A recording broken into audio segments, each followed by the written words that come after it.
நம்ம பார்க்க போகிற திரைப்படம் டைரக்டர் சங்கர் இயக்கிய கேம் சேஞ்சர் தான். இந்த படம் தெலுங்கில் எடுத்த படம். இது வந்து தமிழில் டப் பண்ணியிருக்காங்க. ஸோ இதில் நடித்தவங்க பார்த்தீங்கன்னா ராம் சரண், கியாரா அத்வானி, எஸ்.ஜே. சூர்யா, அஞ்சலி, ஸ்ரீகாந்த், சுனில், வெண்ணிலா கிஷோர், பிரம்மானந்தம் மற்றும் பலர் நடிச்சிருக்காங்க.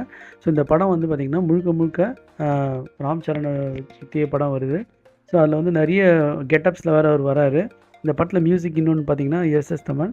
இது எதுவும் மியூசிக் எதுவும் சொல்கிற மாதிரியே இல்லை. ஜருகண்டின்ற பாட்டு மட்டும் ஃபஸ்ட் லைன் பல்லவி மட்டும் நல்லா இருக்குது. அதை விட்டு அதுவும் சரியா இல்லை. இந்த படத்தோட டியூரேஷன் வந்து பார்த்திங்கன்னா 2 ஹவர் 45 நிமிஷத்துக்கு மேலே போச்சு. ரொம்ப ஃபஸ்ட் ஹாஃப் வந்து ஸ்லோவாகவும் செகண்ட் ஹாஃப் வந்து ரொம்ப ரொம்ப ஸ்லோவாகவும் போச்சு. ஸோ இந்த படத்தோட கதைக்கு போயிடலாம். ராம்நந்தன் ஐஏஎஸ்ன்றவர் வந்து பார்த்திங்கன்னா புதுசாக விசாகப்பட்டினத்தில் ஜாயின் ஆவார்.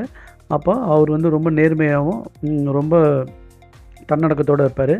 இப்போ இதுக்கு முன்னாடி வந்து சத்தியமூர்த்தின்ற சிஎம்க்கு வந்து ஆக்சிடென்ட் ஆகிடும். அப்போ வந்து சாவர நிலையில் இருப்பார். மறுபடியும் உயிர் பொழிச்சிடுவார்.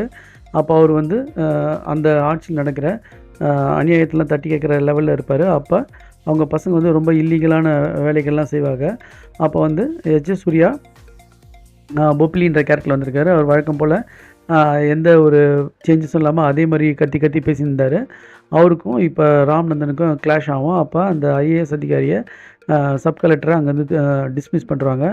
இவர் இப்போ எலெக்ஷன் கமிஷனராக வந்து எப்படி பழி வாங்குறாருன்றது தான் படத்தோட கதை. அவர் வந்து அப்புறம் அந்த பதவி நீக்கிட்டு அவர் வந்து அந்த விசாக்கு மறுபடியும் சிஎம் ஆகிடுவார். இப்போ ஃபஸ்ட் ஹாஃபில் வந்து ஹீரோயின் என்ட்ரி அதெல்லாம் வரும். ஒரு பாட்டு ஃபைட் அதே மாதிரி வழக்கம் போலேயே சங்கர் படம் மாதிரியே இருந்துச்சு. ரொம்ப ரஷ்ஷாக அப்படியே பெரிய பெரிய மாஸ் சீன் மாதிரி காட்டுறாங்க. அதெல்லாம் ரொம்ப போரிங்காக இருந்துச்சு. செகண்ட் ஹாஃபில் வந்து வழக்கம் போல் ஒரு ஃப்ளாஷ்பேக் வரும். அதில் வந்து ஸ்ரீகாந்த் எவ்வளோ மோசமானவங்கன்றதை காட்டுவாங்க. அப்போ அந்த ராம் சரணுக்கும் அஞ்சலிக்கும் இருக்கிற கனெக்ஷன் தான். இப்போ அஞ்சலி வயசானவங்களுக்கும் இந்த ராம் சரணுக்கும் என்ன கனெக்ஷனு அப்படின்ற மாதிரி காட்டுவாங்க. இந்த ஸ்ரீகாந்த் இறந்தவுடனே அவர் கொல்லிப்படுற மாதிரி ராம் சரண் காட்டுவாங்க. அதெல்லாம் எதுக்கு சம்மந்தமே இல்லாமல் வந்தது. அப்புறம் வந்து பார்த்திங்கன்னா எஸ்.ஜே. சூர்யா மொட்டைலாம் அடித்து ரொம்ப வித்தியாசமாக பண்ணாமல் இருந்தது. அதுலேயும் எந்த சேஞ்சஸும் எந்த இம்பேக்டும் இல்லாமல் இருந்தது. படம் ஸ்டார்ட் பண்ணும்போது தெரிஞ்சது இதுதான் கதைன்னு.